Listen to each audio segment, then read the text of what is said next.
আজ রায়গঞ্জের বিধান মঞ্চে অনুষ্ঠিত হলো বাম কংগ্রেসের নির্বাচনী কর্মী সভা। আগামী 26শে এপ্রিল রায়গঞ্জ কেন্দ্রে ভোট অনুষ্ঠিত হবে।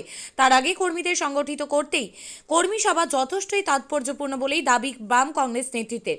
এদিনের এই কর্মী বৈঠকে উপস্থিত ছিলেন জোটের প্রার্থী আলী ইমরান রমাজ, উত্তর দিনাজপুর জেলা কংগ্রেস সভাপতি মোহিত সেনগুপ্ত, সিপিআইএমের জেলা সম্পাদক আনোয়ারুল হক সহ একাধিক নেতৃত্ব। এদিন তৃণমূল কংগ্রেস এবং বিজেপিকে তুলনা করে কর্মীদের মধ্যে মনোবল বৃদ্ধি করতে বিশেষ উদ্যোগ নেন বাম কংগ্রেস জোটের প্রার্থী। এদিন সাংবাদিক বৈঠক করেন আলী ইমরান রমজ। তিনি বলেন, গ্রামে গ্রামে ঘুরছি, প্রচার করছি, সাধারণ মানুষের যথেষ্ট সাড়া পাচ্ছি। এই নির্বাচনে ভিক্টর কোনো ফ্যাক্টর নয়, এই নির্বাচনে ফ্যাক্টর হলো সাধারণ জনগণ। সাধারণ মানুষই তাকে চাইছেন।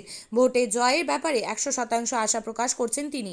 তৃণমূল কংগ্রেসকে কটাক্ষ করে তিনি বলেন, এই জেলায় তৃণমূলের পক্ষ থেকে দাঁড়ানোর মতন কোনো নেতৃত্ব নেই, তাই অন্য দল থেকে ভাঙিয়ে আনা হয়েছে। এদিন বিজেপিকেও কটাক্ষ করতে ছাড়েননি তিনি। ফ্যাক্টর আর জনগণ ভিক্টরকে ভালোবাসে, সেই জন্য জনগণ ভিক্টরকে ফ্যাক্টর করে দাঁড় করে দিয়েছে বলে আমি রায়গঞ্জ লোকসভার প্রার্থী। তার প্রতিদ্বন্দ্বিতা করার জন্য তৃণমূল প্রার্থী খুঁজে পায়নি, ভয় করে অন্য জায়গায় ভাড়াটি প্রার্থী আনতে হচ্ছে ওদেরকে। উনি বর্ষেন এমএলএ, আমাদের এই রাজ্যের আজকে সবথেকে সিনিয়র মোস্ট এমএলএ। তাকে আমি শ্রদ্ধা করি, রাজনীতিগতভাবে ওনার অভিজ্ঞতা আছে, সেটাকে শ্রদ্ধা জানিয়েই আমি বলছি যে ওনাকে বা যে এই কথা নিয়ে যারা রসিকতা করছে তাদেরকে আমি বলতে চাই যে আজ কা বাচ্চা হি কাল কা বাপ বানতা হ্যায়। আশাবাদী তার থেকে বেশি আমাদের রায়গঞ্জ লোকসভার জনগণ আশাবাদী আছে কি ভিক্টর প্রার্থী হয়েছে বাম কংগ্রেস জোটের, এবং একটা লড়াকু মানসিকতা নিয়ে বাম কংগ্রেস দল এগিয়ে চলেছে। যেখানে তৃণমূলের কাছে আমাদের নেতা মোহিত সেনগুপ্ত কোনোদিন মাথা নত করেননি, মোহাম্মদ সালিম সাহেব বামফ্রন্টের কোনোদিন মাথা নত করেননি। সেই জায়গায় লড়াই করার একটা মানসিকতা মানুষের কাছে আমরা পরিচয় দিয়ে দেখিয়ে দিয়েছি। সেই আশাকে মানুষ সামনে রেখে লড়াই করার জন্য তৈরি আছে, আর আমাদের প্রতি তাদের আশা আছে কি 100% তারা জয়লাভ করবে। জনগণই আমাদের কর্মী, জনগণই আমাদের হয়ে লড়াই করছে এখন। আজকের রায়গঞ্জ লোকসভাকে কেন্দ্র করে আজকে আমাদের রায়গঞ্জ ব্লকে আমাদের কর্মী সভা বাম কংগ্রেসের পক্ষ থেকে হয়েছে। রায়গঞ্জ বিধানসভায় আমাদের বাম কংগ্রেসের পক্ষ থেকে কর্মী সভা হয়েছে। এটাই ছিল।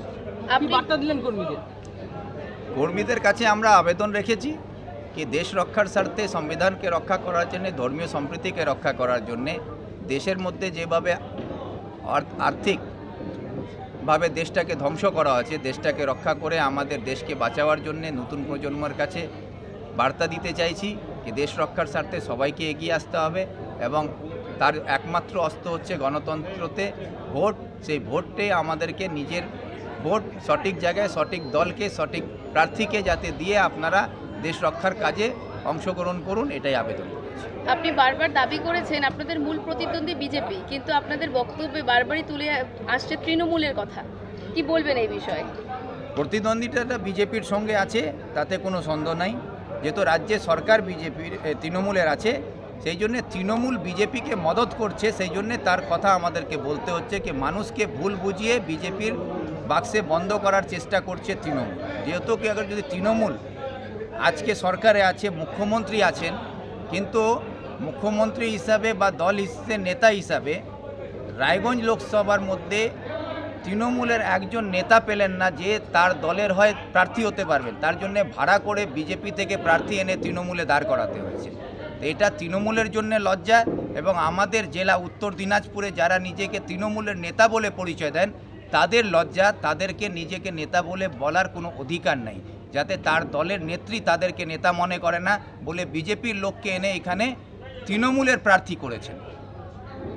মানুষের আশীর্বাদ পাচ্ছি, ভালোবাসা পাচ্ছি, মানুষ দুহাত তুলে আশীর্বাদ করছেন। মানুষ চাইছে কি এই চোরেদের বিরুদ্ধে বাম কংগ্রেস জোট একজন স্বচ্ছ ভাবমূর্তি নিয়ে লড়াই করার মানসিকতা নিয়ে যে দল লড়ছে, তার জনপ্রতিনিধিকে দিল্লি পাঠাবার জন্য মানুষ তৈরি হচ্ছে। বলছি, আপনি তো প্রচার শুরু করেছেন এখনো? মুন্সি আমাদের নেত্রী, উনি এআইসিসি এবং সিডাব্লিউসির সদস্য। ওনার উপরে দলের অনেক দায়িত্ব আছে, বিভিন্ন রাজ্যের উনি কোঅর্ডিনেটর হিসাবে দায়িত্ব পালন করছেন। ওনার সঙ্গে আমার কথা হয়েছে, উনি প্রচারে আসবেন। নমিনেশনের পরে উনি বলেছেন আমি সময় মতন ঠিক পৌঁছে যাব। ওকে, তৃণমূল দল আজকে যাদেরকে নেতা বলে পরিচয় দিচ্ছেন, বা কানাইয়া কৃষ্ণ কল্যাণী মহাশয়, উনি যাদের কাছে যাচ্ছেন সেই দলের যারা নেতা বলে তাদেরকে তার দলের নেত্রী নেতা মনে করেন না। তার উদাহরণ আমরা অনেকবার দেখেছি। আর এটা লোকসভাতে প্রার্থী বিজেপি থেকে এনে দিয়ে এটা প্রমাণ করে দিয়েছেন কি রায়গঞ্জ লোকসভাতে দাঁড়াবার মতন উত্তর দিনাজপুরে কোনো নেতৃত্ব তৃণমূলের কাছে নেই, এটা প্রমাণিত। বিয়ে হোক বা যে কোনো অনুষ্ঠান, ছেলেদের আধুনিক মানের পোশাকের বিপুল কালেকশন নিয়ে হাজির গোয়ালপুকুরের সরকার ড্রেসেস। ভালো ব্র্যান্ডের জামা কাপড় নিতে চান? তাহলে আর দেরি কিসের? এক্ষুনি চলে আসুন সরকার ড্রেসেসে। গোয়ালপুকুরের শাহাপুর বাজারে খুলে গেল সরকার ড্রেসেস। ব্র্যান্ডেড জিন্স প্যান্টে রয়েছে কালারের পুরো গ্যারান্টি। ব্র্যান্ডেড জিন্স প্যান্ট ছাড়াও রয়েছে shirt, T shirt, panjabi, cargo jeans, cotton pant, half pant সহ যাবতীয় পোশাক থাকছে এখানে। সকল প্রকার কেনাকাটায় থাকছে আকর্ষণীয় উপহার। তাই আজই আসুন আমাদের প্রতিষ্ঠানে। আমাদের ঠিকানা সরকার ড্রেসেস, শাহাপুর বাজার, গোয়ালপুকুর, উত্তর দিনাজপুর। আপনি কি জায়গা কিনতে চান? তাহলে আর চিন্তা নেই। 34 নম্বর জাতীয় সড়কের ধারে রায়গঞ্জের নট্টপাড়ায় ঠিক বিপরীতে নিউ উকিলপাড়ায় আজই সুলভ মূল্যে জায়গা কিনুন, গড়ে তুলুন নিজের স্বপ্নের ঘর। তাই আর অপেক্ষা না করে আজই চলে আসুন আমাদের এখানে, দেখে যান জায়গা। মন পছন্দের স্বপ্নের প্রাসাদ গড়ে তুলুন আপনার কেনা এই জায়গায়। তাই আজই যোগাযোগ করুন আমাদের সাথে। আমাদের ফোন নম্বর 8617827851, 6295828881, 8617033767। তাই আর দেরি নয়, আজই আসুন নিজের পছন্দের জায়গা কিনতে।